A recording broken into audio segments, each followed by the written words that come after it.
Bien, du coup déjà quand la requête a été introduite, elle fuse sur les réseaux sociaux et de l'analyse de l'avocat on se dit mais bon, cette requête à quoi aboutira-t-elle?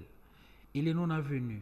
Pourquoi non avenu? Parce que bien entendu dans la lettre, le ministre Constant Moutamba fait allusion à l'article 50 ou l'article 59 de la loi de 2013 portant organisation des juridictions de l'ordre judiciaire.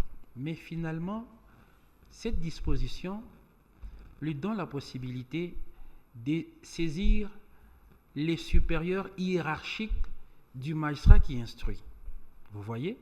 Or, dans les cas d'espèce, le ministre de la Justice qui a adressé cette lettre-là au PGR lui-même, donc le procureur près la Cour de cassation, M. Vondé, en effet, je dis que c'est non avenu parce que lui n'a pas de supérieur hiérarchique dans sa juridiction.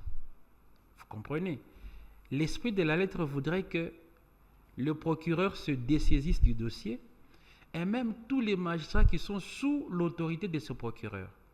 Et pourtant, l'article 50 dit ceci. Lorsque vous rendez compte d'un fait dont le magistrat instructeur serait responsable, vous pouvez les récuser une fois que vous êtes au courant de ces faits-là, sous peine d'irrecevabilité avant les clôtures des débats. Et pourtant, à ce moment-là, nous sommes déjà au niveau de la plaidoirie, au fond, au niveau déjà des cours et tribunaux. Or, ici, nous sommes encore dans la phase préjuridictionnelle au niveau du parquet. Donc, le ministre qui a adressé sa requête auprès du président, disons auprès du procureur pour la Cour de cassation, c'est comme s'il vient s'accuser devant celui qui le poursuit. Donc, ça n'aura pas d'effet juridique parce que ça n'aura pas d'impact juridique parce que c'est devant la même personne qui vous poursuit et devant cette même personne vous vous adressez pour qu'il se récuse.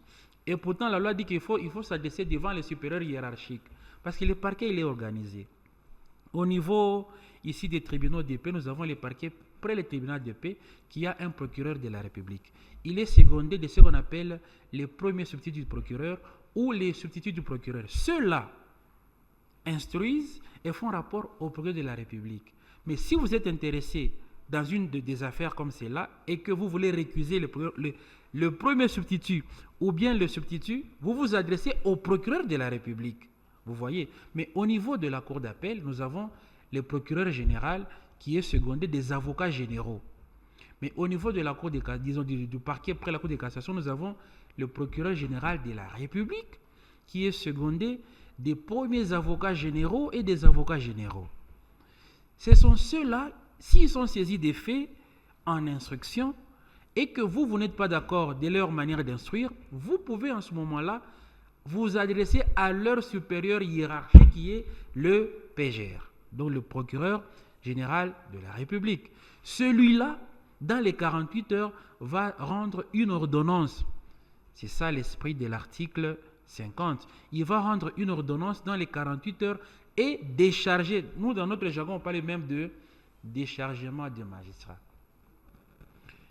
Un autre fait important qui me tique, le ministre s'adresse au procureur qui les poursuit en invoquant l'article. Bon, l'article 59 parle de l'article 50. Et pourtant, l'article 50, là, il donne la possibilité à la personne qui est inculpée et qui est poursuivie, une fois qu'il se rend compte des faits, des récusations, il doit les adresser dans les 48 heures. C'est ce que dit l'article 50. Vous voyez? Mais l'article 59 dont fait mention le ministre Moutamba, cet article renvoie à l'article 50 qui crée un vide juridique. Il aurait pu renvoyer à l'article 49 qui parle des motifs de récusation des magistrats. Cet article parle des 9 motifs de récusation des magistrats. Si le magistrat est ami à l'une des parties, c'est un motif de récusation. Premier élément. Si le magistrat est en inimitié avec l'une des parties, c'est un motif de récusation. Si le magistrat est mari ou est femme de l'une des parties, c'est aussi un motif de récusation. Même s'il est parent ou allié ou membre de famille, c'est aussi un motif de récusation. Si le magistrat est déjà intervenu dans l'une des affaires, dans cette affaire, comme avocat, comme OPJ, comme magistrat, comme expert, comme traducteur, comme interprète, c'est aussi un motif de récusation. Voilà.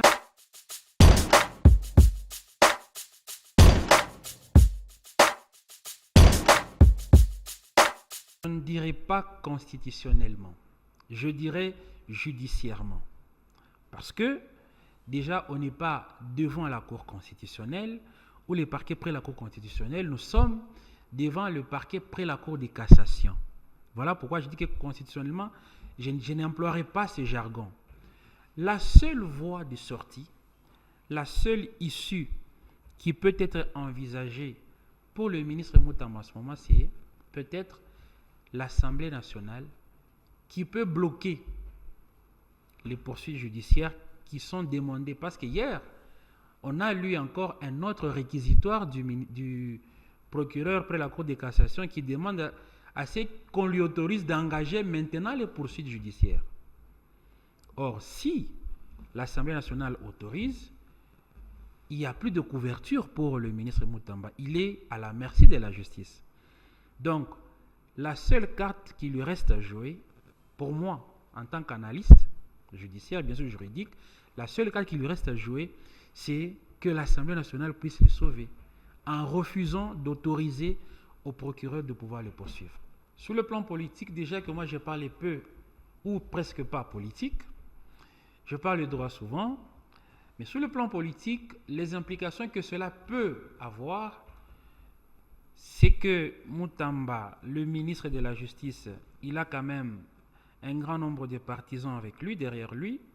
Mais si jamais on arrive à totalement lever cet équivoque ou ces immunités, il est poursuivi.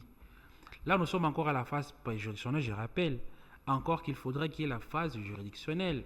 Et c'est là que le procureur va envoyer les dossiers devant la Cour de cassation, qui est les juges naturels du ministre Moutamba.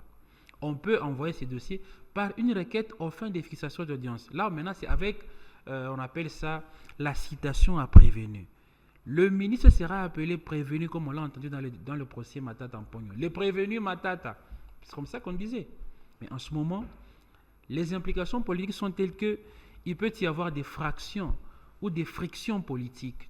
Telles que, voilà, les uns sont d'accord pour que le ministre soit poursuivi parce que d'aucuns dira que, voilà, il s'était bombé les torses, il a voulu faire front à l'appareil judiciaire et à d'autres ministres, voilà, qui est aussi tombé dans le sac. Comme on dit, l'arroseur est arrosé.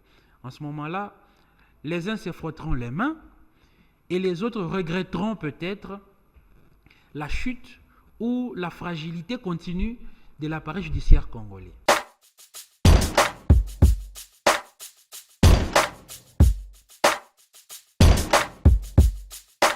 Je pars des faits.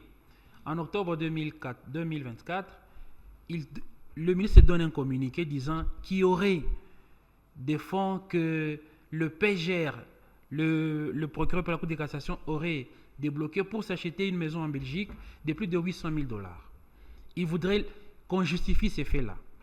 Le ministre sort encore un autre communiqué et dit voilà, nous nous sommes rendus compte qu'il y a même des gens qui sont déguerpis de leur maison sur simple réquisition d'informations. C'est pas une réquisition de quoi?